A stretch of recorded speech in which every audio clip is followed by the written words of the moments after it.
Everybody who's scared of this road is scared of the wrong part. They think it's the stretch that runs past the bombs, the corridor where the US government tested 928 nuclear weapons, and still moves cargo it won't describe on paper. And that part is real, and we're going to drive right past the turnoff. But that's the decoy. The bombs are the safe part of US Highway 95. The part that actually kills people looks like the most ordinary road you've ever seen. It's 90 miles of desert, so flat and so empty and so quiet that it feels like the safest driving of your life. And the men who run this road every single week will not relax on it. And by the end, you'll know exactly why and exactly where it happens. Because something out there gets into people, sober people, careful people, and nobody could explain it for years. Let's drive it north from Las Vegas to the Oregon line, and I'll show you every place this road hides a body.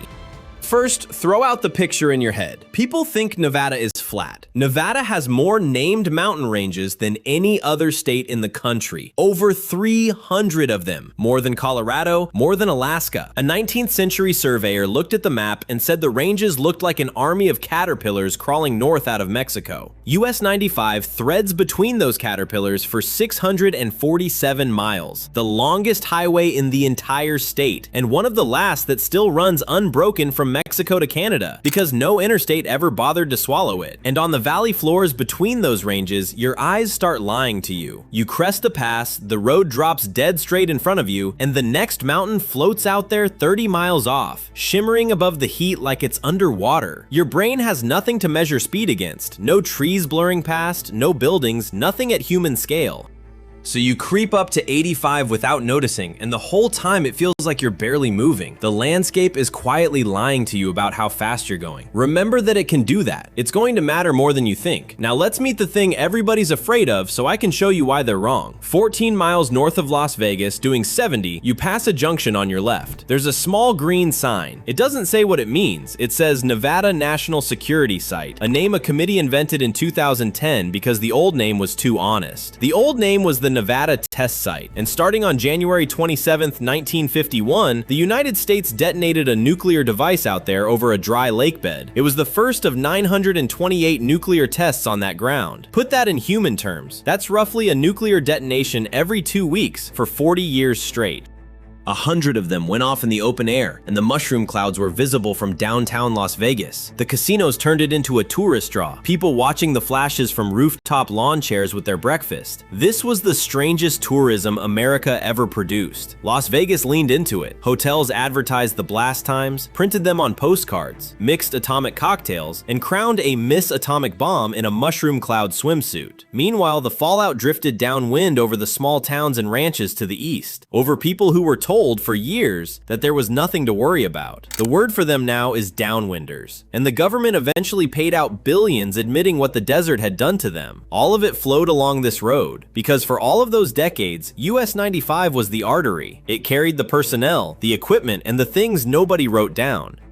The people in the little towns along it watched heavy military trucks roll north in the dark. No markings, no explanation, and when they asked what it was, they were told it wasn't their business, and in a desert town, that was the end of the conversation. Full-scale testing ended in 1992, but the Department of Energy still runs a division that moves nuclear material through the country in unmarked convoys, and it does not publish its routes. So when you see a tight little group of vehicles way out ahead at 2 in the morning, moving together, nobody in a hurry, you don't know what that is, and you're not supposed to, which is exactly how you'd route something you didn't want anyone watching, down a road so boring nobody ever looks. And here's the twist that runs this whole video. All of that, the bombs, the convoys, the most nuked ground on Earth, is the least dangerous thing about US 95.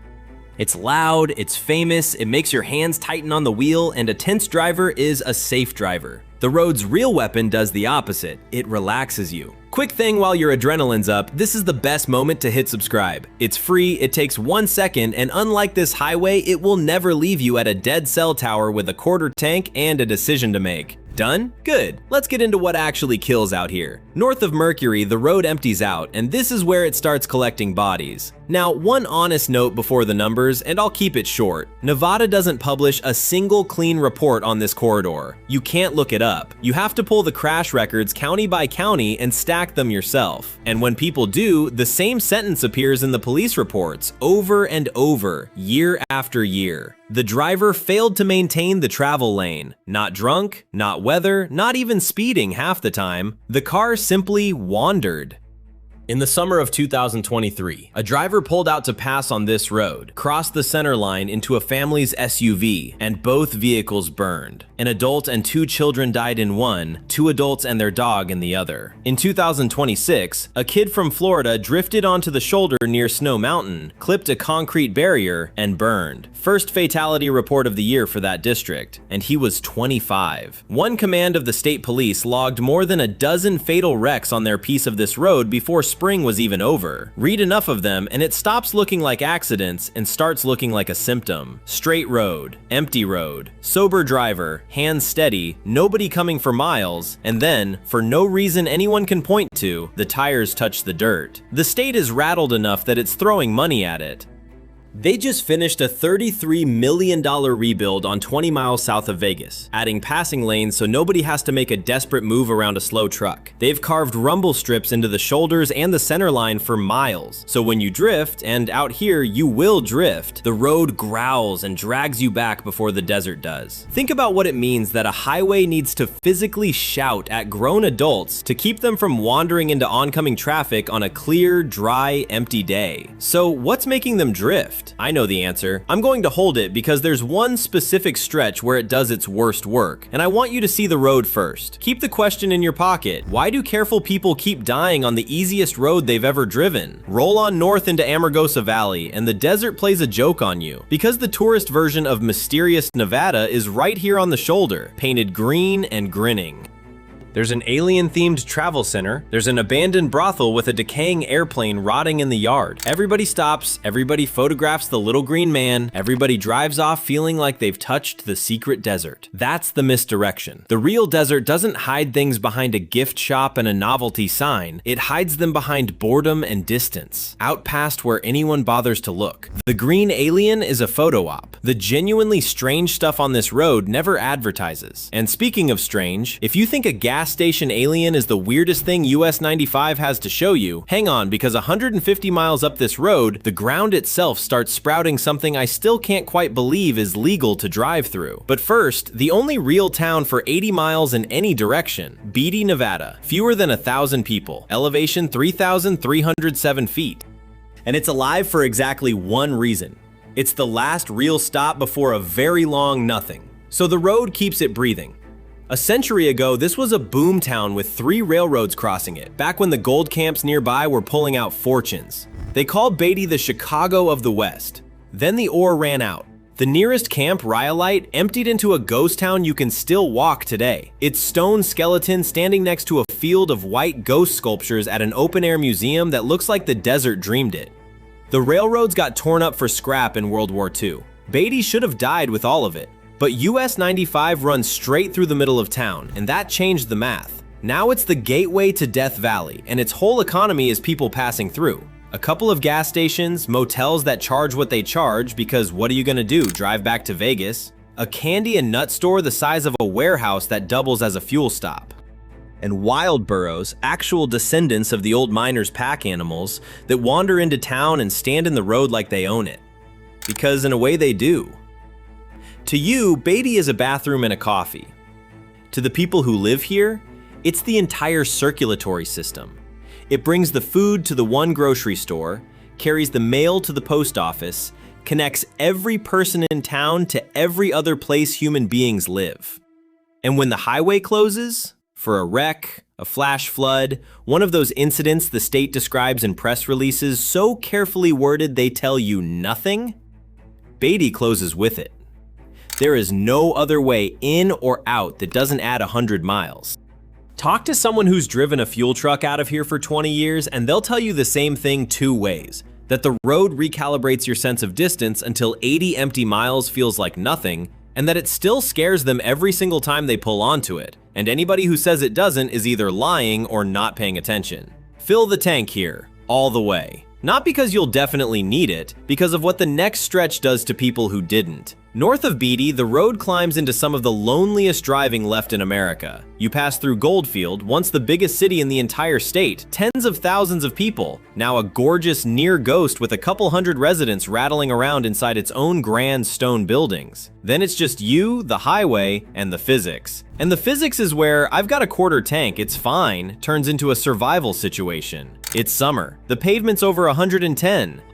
Every 10 degrees the air heats up, the pressure in your tires climbs about a pound. So a tire you set perfectly in the cool of a Vegas morning is now overinflated, running hot on rough 2-lane with less and less rubber actually touching the road. Hit a sharp seam at 75 and it doesn't sigh flat, it explodes. And a blowout at 75 on a road with no shoulder isn't a car problem. It's a physics problem your reflexes are too slow to solve. The truck lunges at the dead corner, you overcorrect, and you're off into a desert full of rocks and gullies that do not care how new your vehicle is. Now say you're lucky and it's only a flat. Count your problems. No cell service, most of this stretch has none, and the few bars you'll catch are on tops of passes the regulars have memorized. No shade, and the desert offers none. The nearest tree is a rumor. No traffic. You might be the only vehicle through in an hour, maybe longer.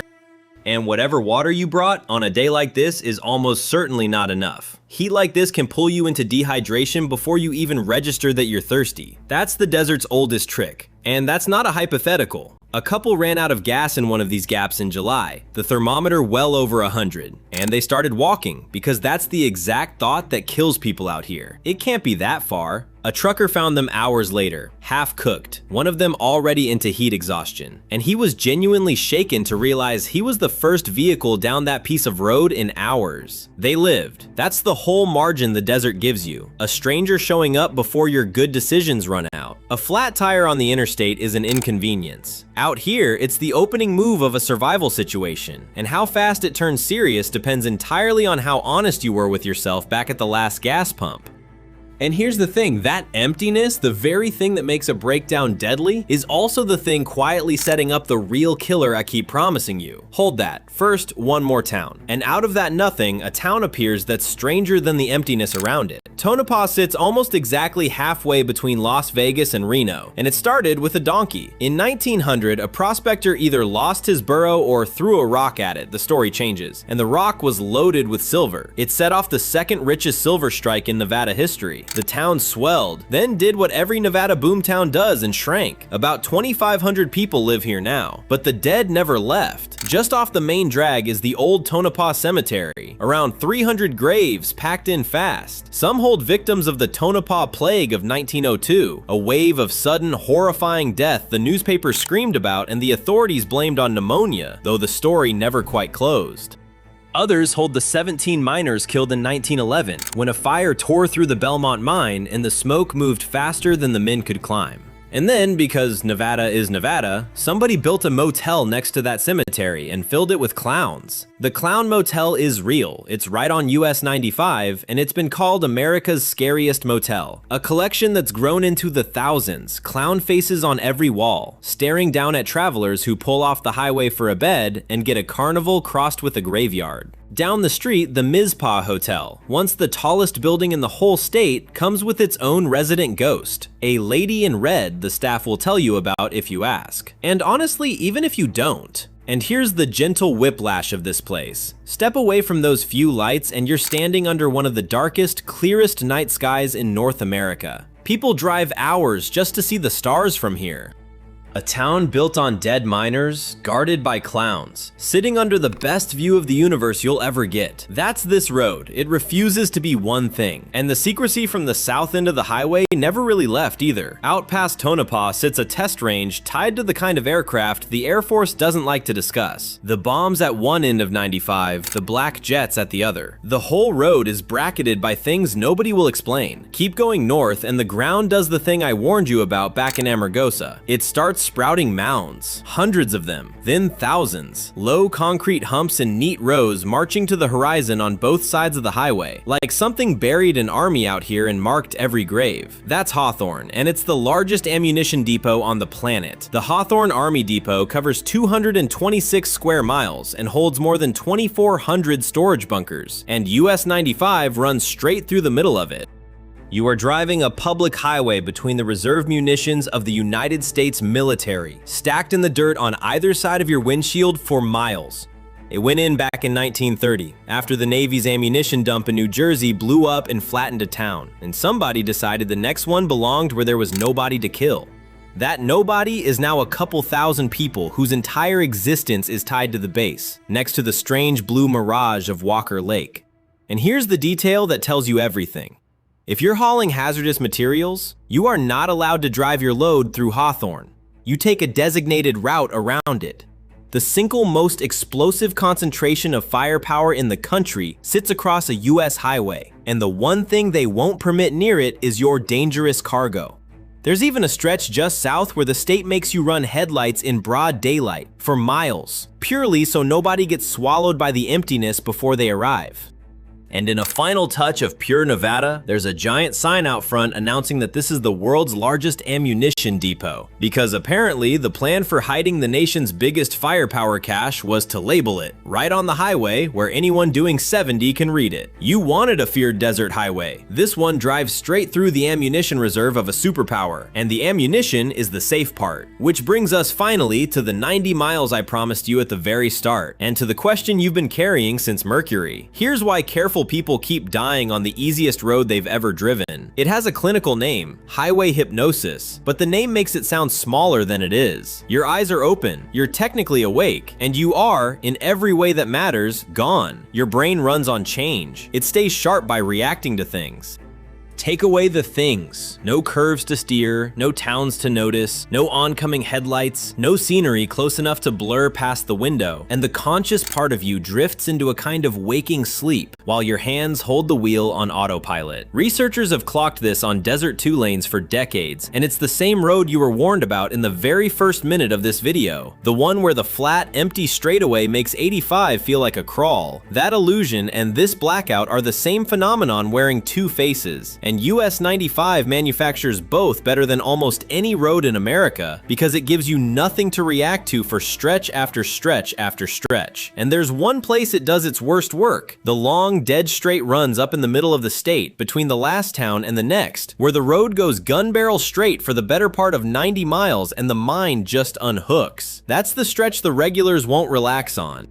That's the stretch that isn't the one you'd guess. No grade, no hairpin, no fog, nothing that looks dangerous at all. Just gold light and endless pavement and a wheel that hasn't turned in 20 minutes. I'll show you what it costs. On a stretch like that, north of Beatty, a tow truck drifted across the center line in the dark and met a semi head-on. Both drivers died. Both trucks burned down to the frame on an empty road in the middle of the night, and by the time anyone came through, it was over. No storm, no ice, no mechanical failure anyone ever found. Just 2 professionals on a road so quiet it put one of them to sleep with his eyes open. Freeze that image because that's the real face of this highway. Not a mushroom cloud, not a bunker. A pair of taillights wandering gently across a line nobody was awake to see. This is the whole cruel trick of US 95, and it's why it earns the word feared. Every other dangerous road warns you.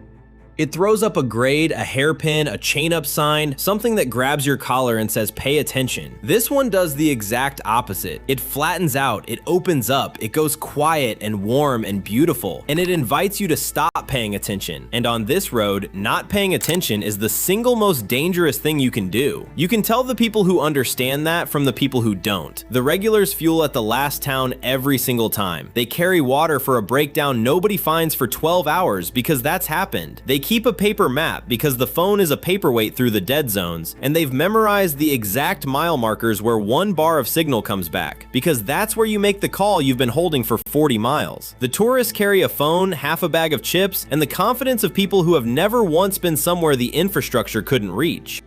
And the road can always tell the difference. Not because it's cruel, but because it isn't anything at all. It isn't trying to kill you. It isn't trying to do anything. It just is what it is. And everything you bring to it, the full tank, the water, the humility to understand that this landscape does not care about your schedule or your signal or how good a driver you think you are, is entirely on you. So that's the road, top to bottom. The bomb turnoff, the burrows, the clowns, the arsenal, and 90 miles of nothing that quietly does more damage than all of it combined. If you've driven 95, drop the emptiest stretch that ever scared you in the comments. The mile marker where you caught yourself waking up.